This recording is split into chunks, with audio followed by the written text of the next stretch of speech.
Hello नमस्कार दोस्तों, मेरा नाम है राशिद अली और मेरे चैनल का नाम है CS स्टडी BC।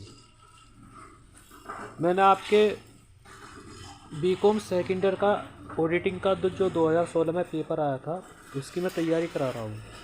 मैंने क्वेश्चन नंबर 20 तक वीडियो बना दी थी। अब उससे आगे नेक्स्ट क्वेश्चन लेकर के चलते हैं। ठीक है भाई,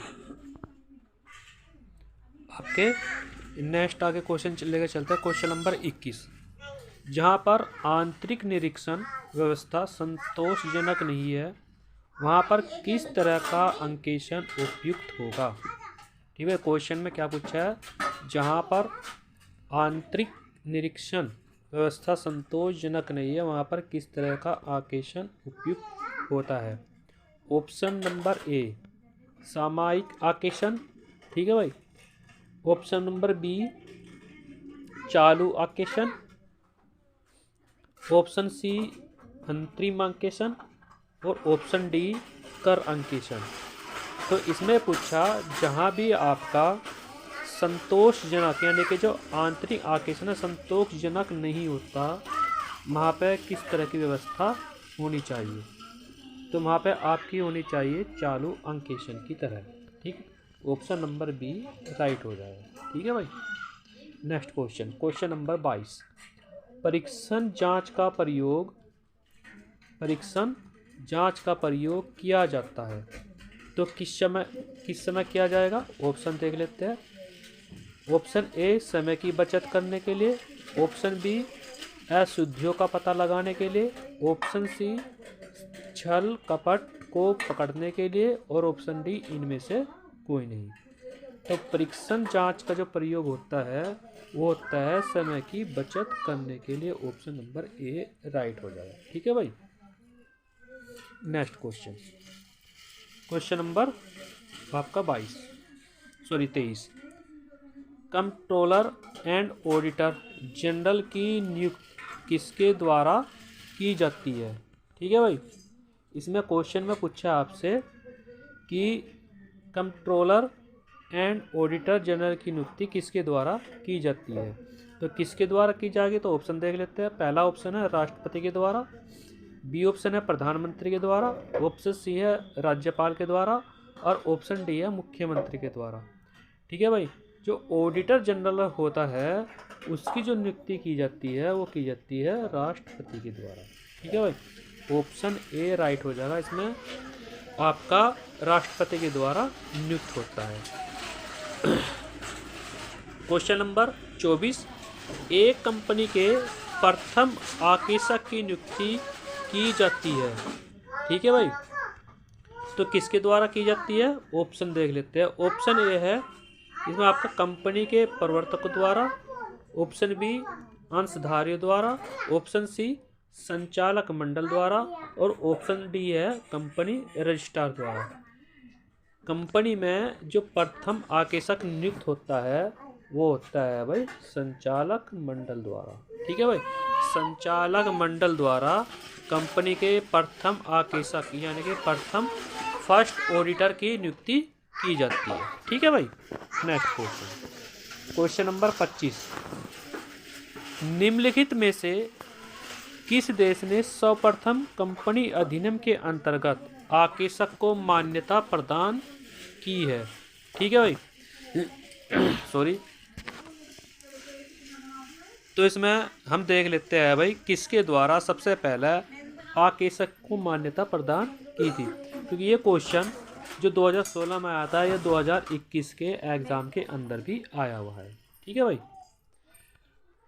ऑप्शन ए देख लेते हैं Bharat, option B America, option C Italy और ऑप्शन डी इंग्लैंड। ये पूछ रहा कि सर्वप्रथम जब कंपनी अधिनियम लागू हुआ तो उसके अंतर्गत आकेशक को मान्यता किसने प्रदान करी। तो आपको मैं बता दूं सबसे पहले जो प्रदान करी थी वो करी थी इंग्लैंड ने। ठीक है भाई। इंग्लैंड ने सबसे पहले मान्यता प्रदान की थी प्रथम आकेशक को नियुक्त करने के लिए। ये क्वेश्चन आपका इम्पोर्टेंट क्वेश्चन है भाई। ठीक है भाई। सॉरी, ये क्वेश्चन आपका इम्पोर्टेंट है। क्यों? क्योंकि ये भाई 2021 में भी आ चुका। ठीक है भाई। नेक्स्ट क्वेश्चन, लेखांकन प्रमाप 26 के अंतर्गत एक शख्स का उपयोगी जीवन काल निर्धारित किया गया है। आपको मैं एक चीज़ और बता दूं, जो लेखांकन प्रमाप है यानी कि S26 संबंध है ख्याति से। किससे है भाई? ये ख्याति से संबंध है। ठीक है भाई, जिसको हम इंग्लिश में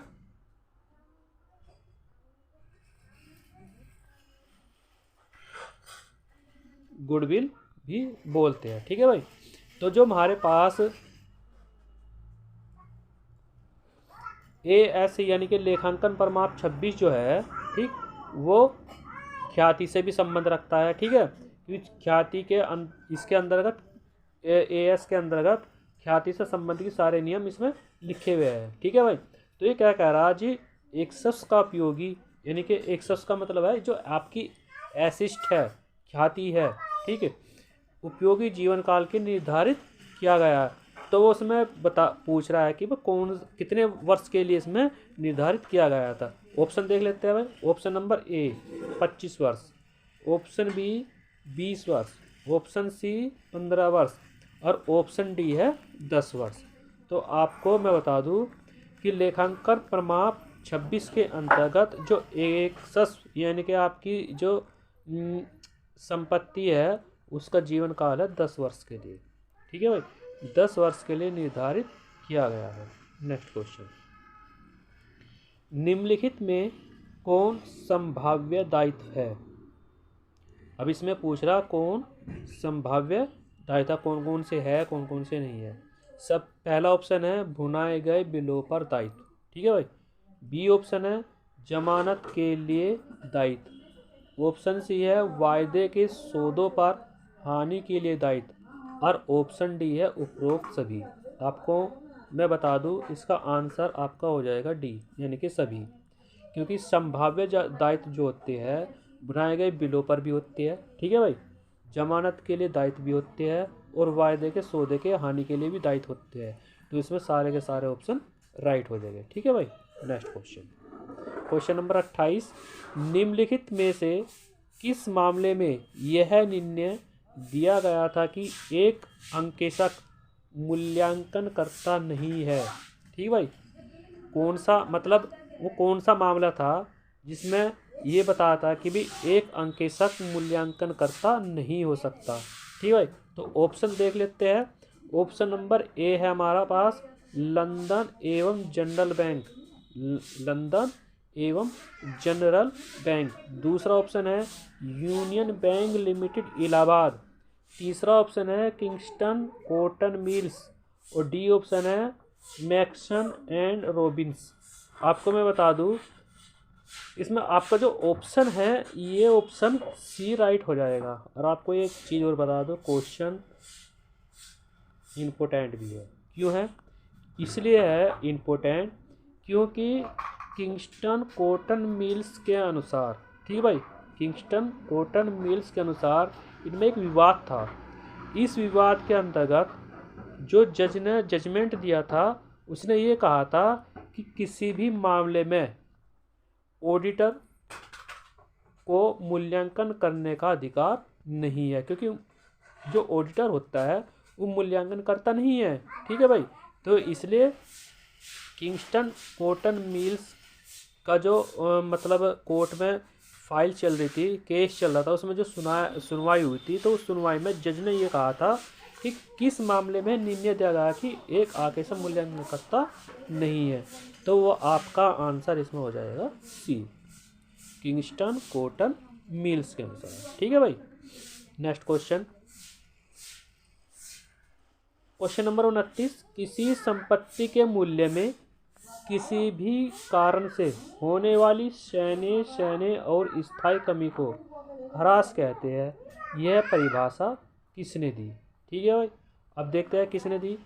option number A R.G. Williams ने, क्वेश्चन B कार्टर ने, ऑप्शन C स्पाइसर एवं पैगलर ने, ऑप्शन डी J.R. बोटली-बॉय ने। ठीक है भाई, तो आपको मैं बता दूँ इसमें क्वेश्चन आपका आंसर हो जाएगा डी। ठीक है भाई, क्योंकि किसी भी संपत्ति के मूल्य में किसी भी कारण से जो किसी भी संपत्ति में धीरे धीरे ह्रास होता है, ठीक है भाई, धीरे धीरे ह्रास होता है, कमी होती है, वो कोटर मोध्य ने कहा था, कार्टर मोध्य ने कहा था कि वे सहने सहने ह्रास होगी किसी भी संपत्ति में। ठीक है भाई, नेक्स्ट क्वेश्चन, क्वेश्चन नंबर 29 है, ह्रास लगाया जा सकता है। अब ये पूछ रहा है कि भाई ह्रास किस चीज़ पे लगाया जा सकता है। ऑप्शन ए स्थायी संपत्तियों पर, ऑप्शन बी चालू संपत्तियों पर, ऑप्शन सी सभी संपत्तियों पर, ऑप्शन डी है इनमें से कोई नहीं।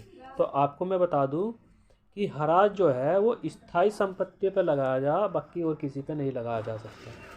ठीक, जो आपकी फिक्स एसिस्ट होती है, ठीक, उन्हीं पर ह्रास लगाया जा सकता है या लगाया जाएगा। ठीक, ना तो चालू संपत्ति पर लगा सकते, क्योंकि चालू संपत्ति के अंदर आपके कैश रोकड़, बैंक की रोकड़, ठीक है भाई, ये आ जाएगी। और सभी संपत्ति इसके अंदर नहीं आ सकती, क्योंकि जो आपकी स्थायी है यानी कि फिक्स है, एक जगह स्थिर है, ठीक, उसी पर ह्रास लगाया जाता है। ठीक है भाई, नेक्स्ट क्वेश्चन, यदि एक मशीन का लागत मूल्य 21,000 रुपये, अवशेष मूल्य 1,000 रुपये तथा अनुमानित कार्यशील जीवन 10 वर्ष है, तो मशीन का वार्षिक ह्रास क्या होगा। ठीक है भाई, तो वार्षिक ह्रास क्या होगा, ऑप्शन देख लेते हैं। ऑप्शन 2200 रुपये, ठीक है भाई, 2,200 रुपये, ऑप्शन बी 2,100 रुपये, ऑप्शन सी 2,000 रुपये, ऑप्शन डी 2,050 रुपये। तो आपको मैं बता दूं ऑप्शन सी इसमें राइट हो जाएगा, 2,000 रुपये इसमें आपका मशीन का वार्षिक ह्रास हो जाएगा। ठीक है भाई, तो आपको मैं बता दूं इसमें ह्रास कैसे निकाल लेंगे। देखो, जो आपकी 21,000 रुपये की राशि है, इसमें से आप अवशेष मूल्य घटा दो। ठीक, अवशेष मूल्य घटाने के बाद आपके पास 20,000 रुपये की अमाउंट बचेगी। ठीक, अब ये क्या कह रहा कि उसका अनुमानित जीवन कितना है, 10 वर्ष, तो इसको आप 10 से भाग कर दो, तो आपके 2,000 रुपये इस तरह निकल के आ जाएंगे।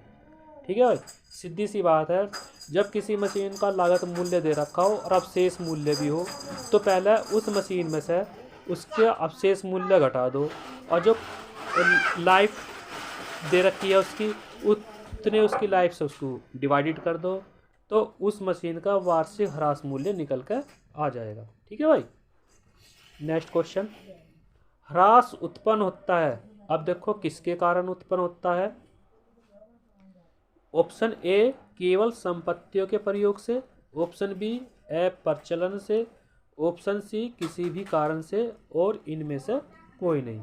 आपको मैं बता दूं जो ह्रास होगा किसी भी कारण से हो सकता है। ठीक, ह्रास उत्पन्न जो होता है वो किसी भी कारण से हो सकता है, जरूरी नहीं है कि भाई केवल संपत्ति के प्रयोग से होगा, अप्रचलन से होगा।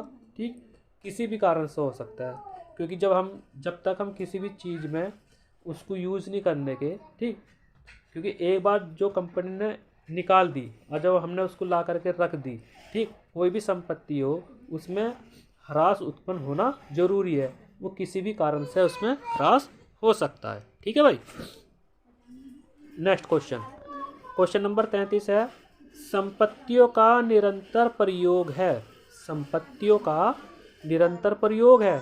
अब वो कैसे है भाई, क्या कह रहा है भाई, question number option number A ह्रास का बाह्य कारण, ठीक भाई, ऑप्शन बी ह्रास का आंतरिक कारण, ठीक है भाई, और ऑप्शन सी है उपरोक्त ए और बी दोनों, और ऑप्शन डी है इनमें से कोई नहीं।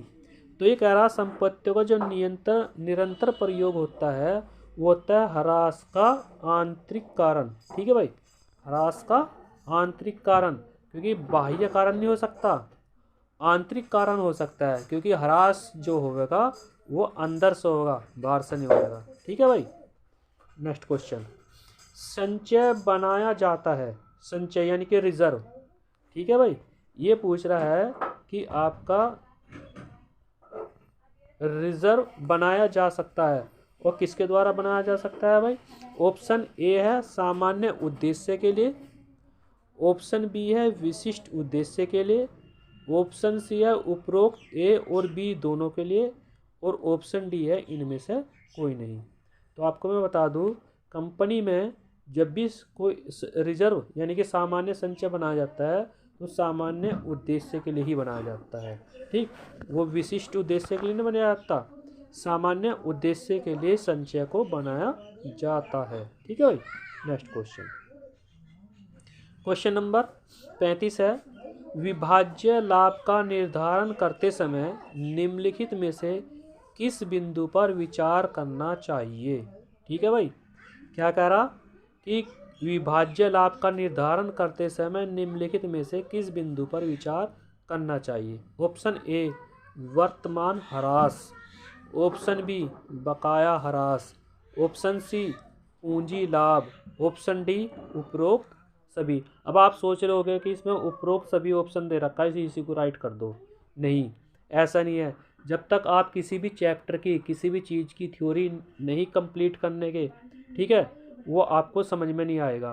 तो मैं आपको, ठीक है भाई, आपको मैं हर चैप्टर की हर पॉइंट के बारे में आपसे डिस्कस करूँगा, क्योंकि मैंने आपके लिए नोट्स तैयार कर रखे हैं। ठीक है, और मैंने आपके लिए नोट्स तैयार कर रखे हैं। मैं आपको जल्दी ही अपने हैंड राइटिंग के नोट्स प्रोवाइड कराऊंगा हर, यानी कि आकेशन में, ठीक, कॉर्पोरेट अकाउंट में, मैनेजमेंट अकाउंट में। ठीक है, आपके जो फाइनल ईयर के मेन मतलब सब्जेक्ट है, मैं आपके हर सब्जेक्ट कोशिश करूँगा हर सब्जेक्ट के बारे में आपको अपने हैंड राइटिंग के नोट्स उपलब्ध कराऊं, जिससे आपको एग्ज़ाम के अंदर कोई भी दिक्कत ना हो कि क्वेश्चन को पढ़ो एकदम आंसर लगाओ कि आंसर ये है।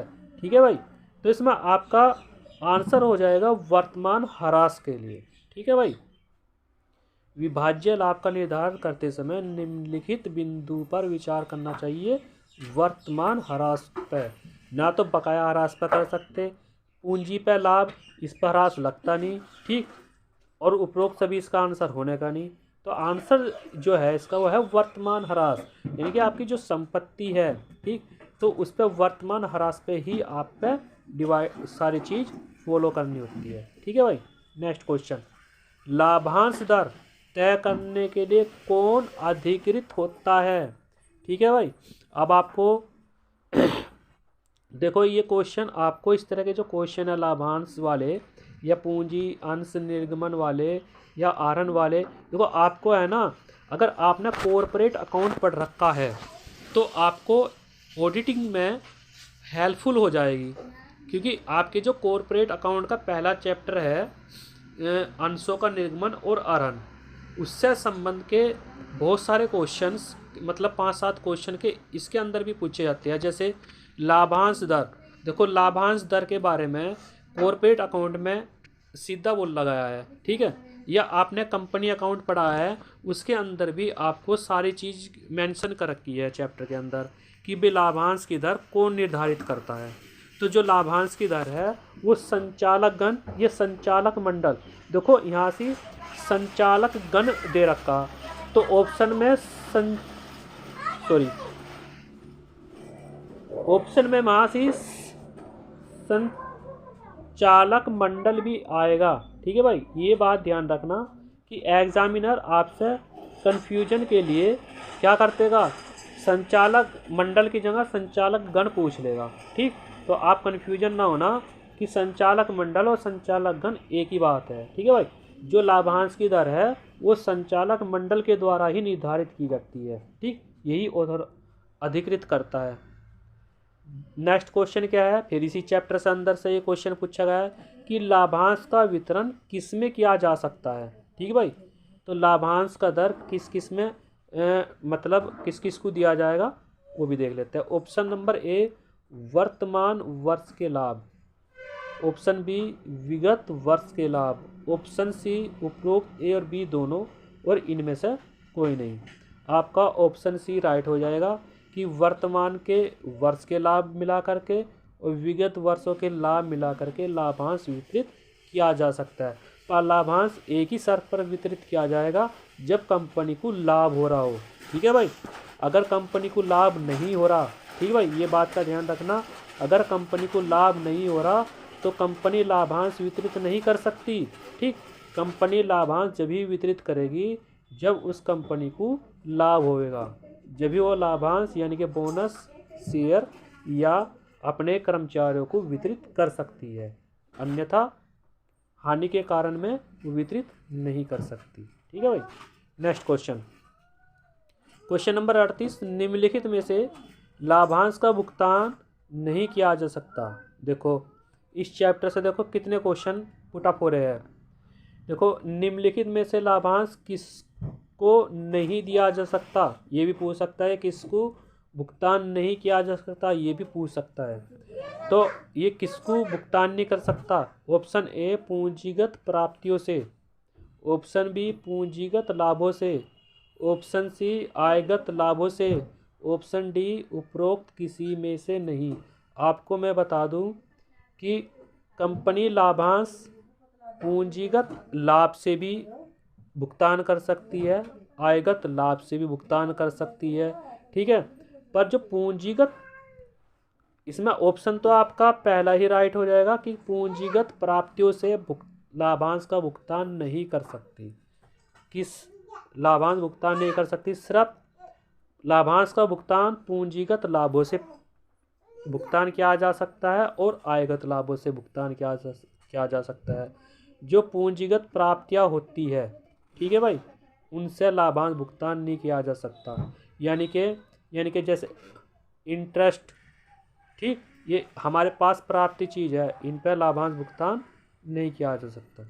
नेक्स्ट क्वेश्चन भाई, क्वेश्चन नंबर 39, लाभांश का भुगतान इसकी घोषणा की तिथि के कितने दिन के अंदर कर देना चाहिए। तो आपको पता होना चाहिए कि लाभांश का जो भुगतान है वो कितने दिन के अंदर कर देना चाहिए। जब कंपनी को, अगर कंपनी ने नियम बना रखा है, ठीक, कि मैं लाभांश का भुगतान करूंगी, तो उसमें कंपनी को 30 दिन का समय लग जाएगा, यानी कि 30 दिन के अंदर अंदर लाभांश का भुगतान कर सकती है। ठीक है भाई। नेक्स्ट क्वेश्चन, अदत्त लाभांश की राशि पर देय ब्याज दर। क्वेश्चन नंबर 40 है, जो आपका आउटस्टैंडिंग डिविडेंड है उसकी राशि पर जो ब्याज दर है वो कितनी है। ठीक है भाई, ब्याज दर वो कितनी है उसे देख लेते हैं। पहला ऑप्शन है 8%, बी ऑप्शन है 10%, सी ऑप्शन है 12% और डी ऑप्शन है 6%। तो इसमें आपका सी ऑप्शन राइट हो जाएगा कि 12% पर अदत्त लाभांश या अदत्त राशि पर जो ब्याज प्राप्त होता है उसका वो 12% होता है। ठीक है भाई। नेक्स्ट क्वेश्चन, क्वेश्चन नंबर 41, चालू अंकेशक विशेषतः आवश्यक नहीं है। तो किसके लिए आवश्यक नहीं है भाई, जो करंट ऑडिटर होता है तो किसके लिए आवश्यक नहीं होता। पहला ऑप्शन निर्माणी कंपनियों के लिए, दूसरा ऑप्शन बी ऑप्शन व्यापारिक कंपनियों के लिए, सी ऑप्शन लघु संस्थाओं के लिए और डी ऑप्शन बैंकिंग कंपनियों के लिए। आपको मैं बता दूं, निर्माणी कंपनी हो, ठीक भाई, व्यापारिक कंपनी हो, बैंकिंग कंपनी हो, इनके लिए चालू आकेशन आवश्यक है। निर्माणी कंपनी, व्यापारिक कंपनी और बैंकिंग कंपनी, इनके लिए तो वर्ष भर आकेशन चलता रहता है। ठीक, सिर्फ जो आपका आकेशन नहीं होता वो होता है लघु संस्थाओं के लिए, क्योंकि लघु संस्थाओं में चालू आकेशन नहीं होता, क्योंकि वर्ष भर नहीं चलता, ये तो वर्ष में एक बार या 6 महीने में एक बार होता है। ठीक, बाकी कंपनियों में वर्ष भर चलता रहता है। ठीक है भाई। Next question, question number 42, Adyar शब्द का अर्थ है। अडयार शब्द का अर्थ है, ऑप्शन ए सुनना है, ऑप्शन बी बोलना है, ऑप्शन सी विचार विमर्श करना है, वो ऑप्शन डी है दिखाना है। तो आपको मैं बता दूं, ये जो आपका क्वेश्चन है ये 2021 के एग्ज़ाम में पूछा गया था, CCS। ठीक है भाई, क्योंकि CCS यूनिवर्सिटी का 2016 का पेपर है। ये जो क्वेश्चन है ये आपका 2021 के एग्ज़ाम में पूछा गया था, जो अभी कोरोना काल में हुआ था भाई। ठीक, और इसमें इसका जो आंसर है वो है सुनना। ठीक, अडयार शब्द का अर्थ है सुनना, और इम्पोर्टेंट क्वेश्चन भी है क्योंकि शुरू का ही चैप्टर में से ही पूछा गया है। ठीक है भाई। नेक्स्ट, अंकेशक के द्वारा दिए गए स्वच्छ प्रतिवेदन से कंपनी की ख्याति है। ऑप्शन नंबर ए घटती है, ऑप्शन बी बढ़ती है, ऑप्शन सी स्थिर रहती है, ऑप्शन डी इनमें से कोई नहीं। अब ये कह रहा अंकेशक के द्वारा दिए गए स्वच्छ प्रतिवेदन से कंपनी की ख्याति बढ़ेगी, घटेगी, स्थिर रहेगी, क्या रहेगी भाई? तो आपको मैं बता दूं, बढ़ेगी, यानी कि इसमें बढ़ती है कंपनी की ख्याति। अगर कोई ऑडिटर जब कंपनी का एकदम सटीक प्रमाणिक, ठीक भाई, सटीक प्रमाणिक आलेखन प्रतिवेदन, ठीक, कंपनी के अंशधारियों को प्रोवाइड कराएगा तो उस कंपनी की ख्याति ऑटोमेटिक बढ़ जाएगी। ठीक है भाई, ये ध्यान रखना, बढ़ती है। क्वेश्चन नंबर 44, अनुसंधान प्रारंभ होता है जहां, ऑप्शन पढ़ लेते हैं भाई, कहां से प्रारंभ होता है। ठीक है भाई,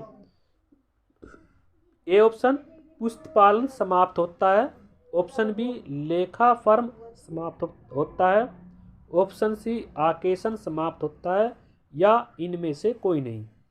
आपको मैं बता दूं, जब अनुसंधान प्रारंभ होता है तो आकेशन समाप्त हो जाता है। ठीक है भाई, जहां, क्योंकि इस तरह के क्वेश्चन हर एग्जाम में पूछे जाते हैं।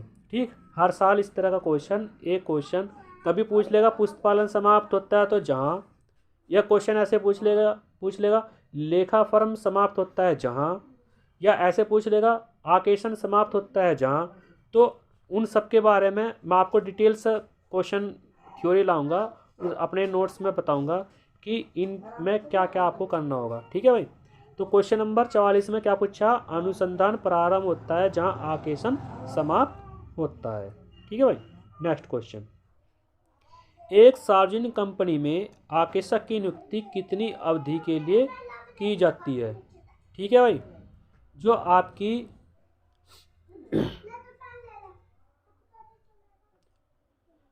एक सार्वजनिक कंपनी में आकेशक की नियुक्ति कितनी अवधि के लिए की जाती है?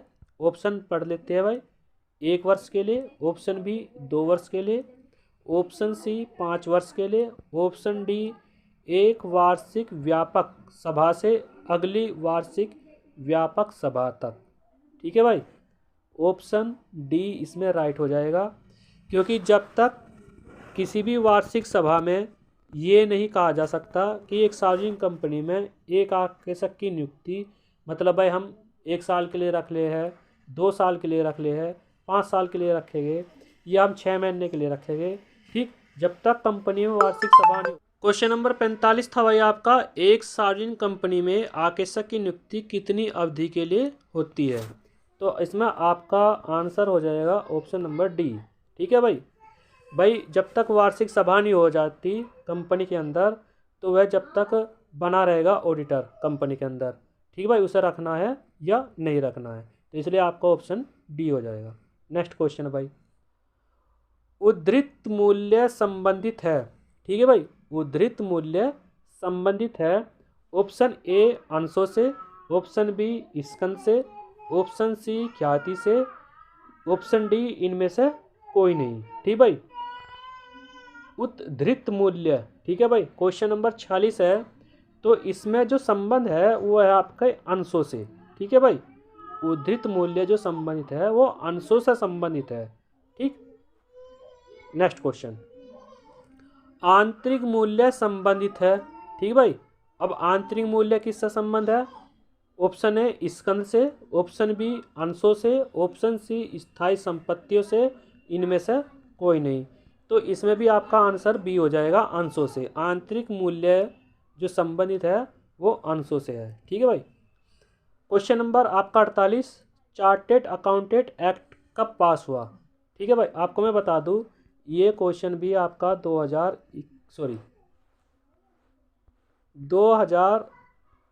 2021 में आपका ये क्वेश्चन आया था। ठीक है भाई, तो इसमें आपका बता दूं क्वेश्चन नंबर 48 जो है इसमें ऑप्शन देख लेते हैं। 1913, ऑप्शन बी 1932 में, ऑप्शन सी 1949 में, ऑप्शन डी 1951 में। ठीक, तो आपका इसमें जो चार्टेड अकाउंटेंट तैयार हुआ था, एक्ट बना था, 1949 में तैयार हुआ था, जो पास हुआ 1949 में पास हो गया था। ठीक है भाई, next question, question number 49, company आकेशक के कर्तव्यों का वर्णन है। क्या कह रहा है भाई? कंपनी आकेशक के कर्तव्यों का वर्णन है। ऑप्शन ए पार्षद सीमा नियम में, ऑप्शन बी पार्षद अंतर नियम में, ऑप्शन सी कंपनी तथा आकेशक के मध्य हुए समझौते में। ठीक, ऑप्शन डी है कंपनी अधिनियम में। ठीक है भाई, तो आपको मैं बता दूं इसमें आपका आंसर डी हो जाएगा। कंपनी के जो आकेशक के कर्तव्य है वो कंपनी अधिनियम में वर्णन किया गया है। ठीक है भाई, इसमें ऑप्शन आपका डी सही हो जाएगा। क्वेश्चन नंबर 50, लापरवाही के लिए आकेशक का दायित्व है। ठीक है भाई, क्या है? ऑप्शन ए दीवानी दायित्व, ऑप्शन बी सापराध दायित्व, ऑप्शन सी अन्य दायित्व, ऑप्शन डी इनमें से कोई नहीं। तो आपको मैं बता दूं, आपका ज़्यादा समय ना लेते हुए ऑप्शन ए राइट हो जाएगा, दीवानी दायित्व। ठीक भाई, लापरवाही के लिए आकेशक का दायित्व है दीवानी। क्वेश्चन नंबर 51, अनुसंधान कराया जा सकता है। ठीक है भाई, अनुसंधान कराया जा सकता है। ऑप्शन ए सामान्य उद्देश्य के लिए, ऑप्शन बी विशिष्ट उद्देश्य के लिए, ऑप्शन सी ए और बी दोनों के लिए, ऑप्शन सी इनमें से कोई नहीं। तो आपको मैं बता दूं, आपका आंसर हो जाएगा विशिष्ट उद्देश्य के लिए, यानी कि बी, अनुसंधान कराया जा सकता है विशिष्ट उद्देश्य के लिए। ठीक है भाई,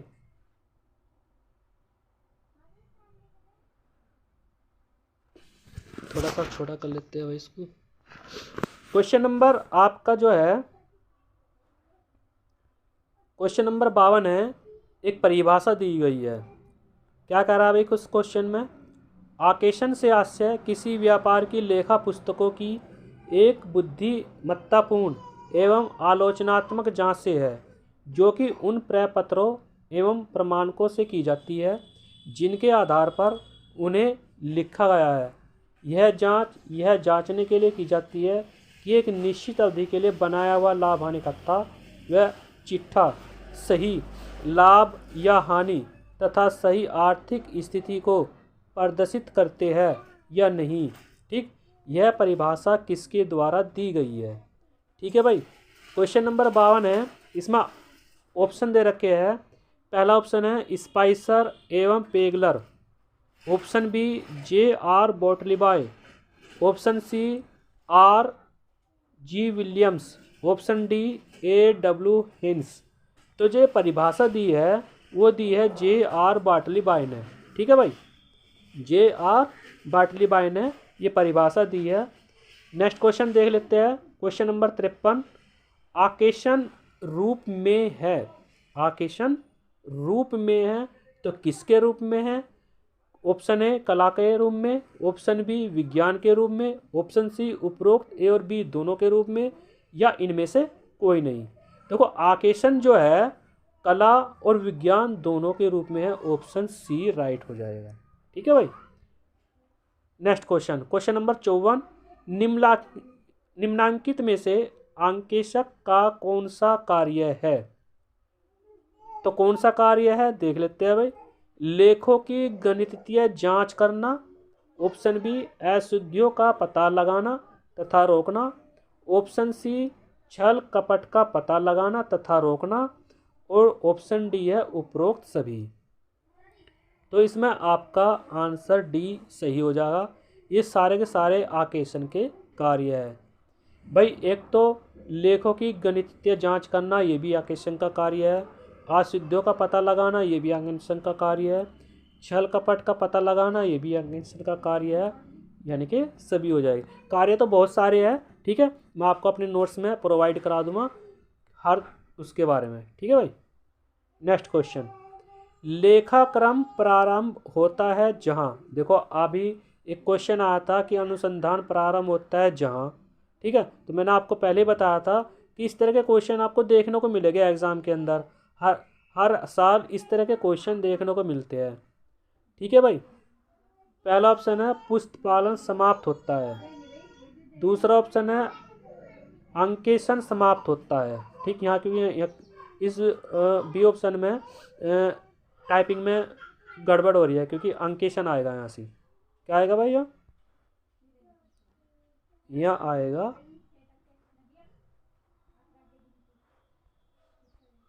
अंकेशन आएगा, ठीक है भाई। तो इसमें फिर सी बोला अनुसंधान समाप्त होता है या इनमें से कोई नहीं, ठीक भाई। तो इसमें आपका आंसर हो जाएगा पहला, पुष्प पालन समाप्त होता है। देखो लेखाक्रम प्रारंभ होगा तो पुष्प पालन समाप्त हो जाएगा, अगर पुष्प पालन समाप्त होगा तो लेखाक्रम प्रारंभ हो जाएगा, इसका अपोजिट हो जाएगा। लेखा आकेशन समाप्त होता है तो अनुसंधान प्रारंभ हो जाएगा। तो इस तरह के इसमें क्वेश्चन इस तरह मतलब बन जाएगा आपके थ्योरी का, ठीक है भाई। ध्यान रखना, लेखाक्रम है तो पुष्पपालन समाप्त हो जाएगा, अगर पुष्पपालन प्रारंभ है तो लेखाक्रम समाप्त हो जाएगा, ठीक है भाई। नेक्स्ट क्वेश्चन, परीक्षण जांच में निहित होता है, परीक्षण जांच में निहित होता है तो कौन निहित होता है? ऑप्शन ए केवल कुछ मदों की गहन जांच, केवल कुछ मदों की गहन जांच। ऑप्शन बी प्रत्येक मद की जांच। ऑप्शन सी वैकल्पिक मदों की जांच। ऑप्शन डी इनमें से कोई नहीं। तो आपको मैं बता दूं केवल कुछ मदों की गहन जांच के लिए ही परीक्षण की जांच निहित होती है। क्वेश्चन नंबर 57, प्रारंभ लेखा पुस्तकों में लिखे जाने वाले मदों की सत्यता की जांचना ही प्रमाण कहलाता है। यह परिभाषा किसने दी? ठीक है भाई, क्या कह रहा है भाई ये कि प्रारंभिक लेखे जो है आपकी उसकी सत्यता की जांच के लिए प्रमाण कहलाता है। तो ये किसने कहा? ऑप्शन ए स्पाइसर एवं पैगलर ने। ऑप्शन बी जोसेफ लंकास्टर ने। ऑप्शन सी रोनाल्ड एवं आयरिस ने। और ऑप्शन डी जे.आर. बाटली बाय ने। ठीक है भाई, तो आपको मैं बता दूं इसमें ऑप्शन डी सही हो जाएगा, जे.आर. बाटली बाय ने इसने बताया था। ठीक है भाई, नेक्स्ट क्वेश्चन, क्वेश्चन नंबर 58, प्रमाणक किसी व्यवहार के समर्थन में एक प्रलेख्य सबूत है, किसने परिभाषित किया? देखो एक छोटी सी परिभाषा है, क्योंकि परिभाषा भी 3-4 पूछी जाती है क्वेश्चन पेपर के अंदर कि भाई प्रमाण किसी व्यवहार के समर्थन में एक प्रलेखीय सबूत है, ये किसने कहा, यह किसकी परिभाषा है? ऑप्शन पढ़ लेते हैं आपका, Joseph Lancaster, B Ronald A Irish, option C Arthur W Holmes, option D है डी पाला। ठीक है भाई, तो इसमें आपका आंसर जो हो जाएगा वो हो जाएगा option C Arthur W Holmes ने दी थी। ठीक है भाई, नेक्स्ट क्वेश्चन, निम्नांकित में से कौन सा कथन सत्य है? ठीक है भाई, इसमें अब ये पूछ रहा कथन कौन सा सत्य है। ऑप्शन ए अंकेशन प्रमाण की रीढ़ की हड्डी है। ऑप्शन बी प्रमाण अंकेशन की रीढ़ की हड्डी है। ऑप्शन सी प्रमाण लेखांकन की रीढ़ की हड्डी है। ऑप्शन डी इनमें से सभी। ठीक है भाई, तो आपको मैं बता दूं इसमें ऑप्शन बी राइट हो जाएगा कि प्रमाण अंकेशन की रीढ़ की हड्डी होती है, ना कि प्रमाण। ठीक, प्रमाण जो यानी कि जो सत्य है, ठीक, जो प्रमाणित है वही अंकेशन की रीढ़ की हड्डी होती है। नेक्स्ट क्वेश्चन भाई, प्रमाणक में क्या होना चाहिए? क्या कह रहा भाइयों, प्रमाणक में क्या होना चाहिए? दिनांक होना चाहिए, रकम होनी चाहिए या हस्ताक्षर? ऑप्शन ए दिनांक, ऑप्शन बी रकम, ऑप्शन सी हस्ताक्षर और ऑप्शन डी उपरोक्त सभी।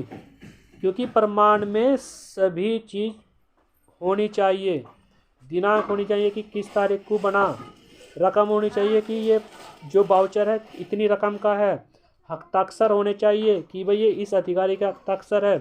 प्रमाण में ये सभी चीज़ मेंशन होनी चाहिए। अगर ये चीज़ मेंशन नहीं है तो छल कपट है, यानी कि वो प्रमाणित नहीं है। प्रमाणित जब ही होगा उसमें डेट डली होनी चाहिए, रकम डली होनी चाहिए, अंक और शब्दों में, ठीक, और अधिकारी के हस्ताक्षर होने चाहिए। इसलिए इसमें ऑप्शन डी राइट हो जाएगा।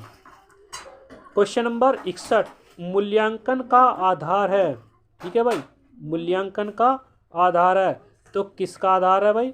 ऑप्शन ए सत्यापन का, ऑप्शन बी प्रमाणन, ऑप्शन सी विपणन, ऑप्शन डी उपरोक्त सभी।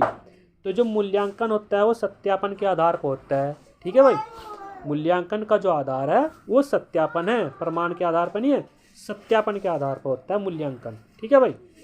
नेक्स्ट क्वेश्चन, संपत्तियों के सत्यापन में सम्मिलित होता है। अब देखो भाई क्या सम्मिलित होता है।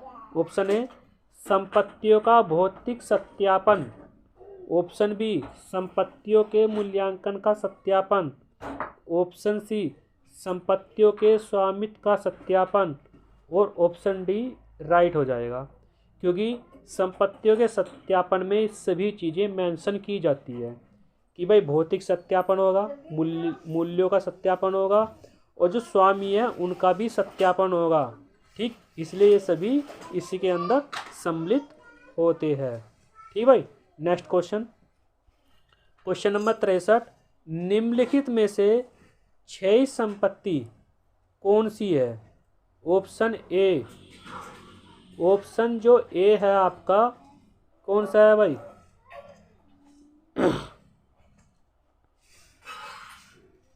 ऑप्शन ए ख्याति, ऑप्शन बी रोकड़, ऑप्शन सी कोयला खान, और ऑप्शन डी है फर्नीचर।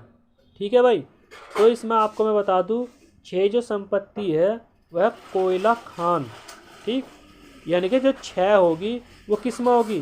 कोयले खान में होगी। 6 जो होगी वो किस किस में हो सकती है? वो होगी तेल के कुएं। ठीक है भाई, तेल के, सॉरी, आपके एक तो तेल के कुएं, तेल के कुएं में 6 होगी। 6 का मतलब पूछ रहा है कि भाई धीरे धीरे कि किन में होगी? तेल के कुएं, तेल के भंडार।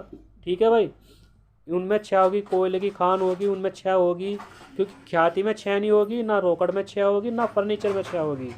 जो आपका कोयला खान है उसमें 6 होगी, यानी कि धीरे धीरे कुछ चीज़ें आपके पास बचेगी, कुछ चीज़ें आपके पास नहीं बचनेगी। जैसे तेल के ड्रम होता है उसमें धीरे धीरे जो अगर तेल के ड्रम में छेद हो गया तो धीरे धीरे रिसाव होता चला जाएगा, उसको बोलते हैं क्षय होना। ठीक है भाई, यानी कि स्क्रैप वैल्यू होना। ठीक, तो इस तरह कोयले खान में क्षय होती है। नेक्स्ट क्वेश्चन, निम्नलिखित में से अस्थिर संपत्ति कौन सी है? इसमें पूछ रहा कि अस्थिर यानी कि कौन सी स्थिर संपत्ति नहीं है। पहला ऊर्ध्वत्व, ऑप्शन बी ख्याति, ऑप्शन सी प्राप्य विपत्र, ऑप्शन डी है स्कंद। देखो आपकी जो स्थिर संपत्ति कौन सी नहीं होती, सॉरी, अस्थिर संपत्ति कौन है? अस्थिर संपत्ति है ख्याति।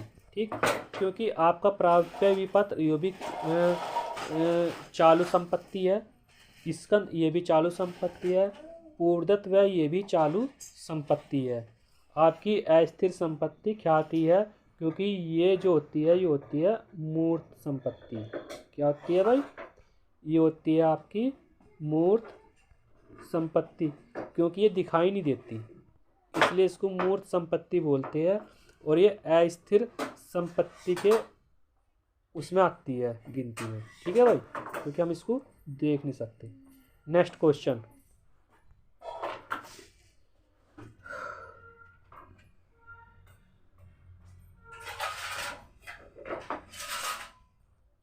आज के लिए बस इतना ही काफ़ी है भाई। मेरे चैनल का नाम है CS स्टडी BC, और मेरे इस चैनल को सब्सक्राइब कीजिए, लाइक कीजिए और कमेंट कीजिए।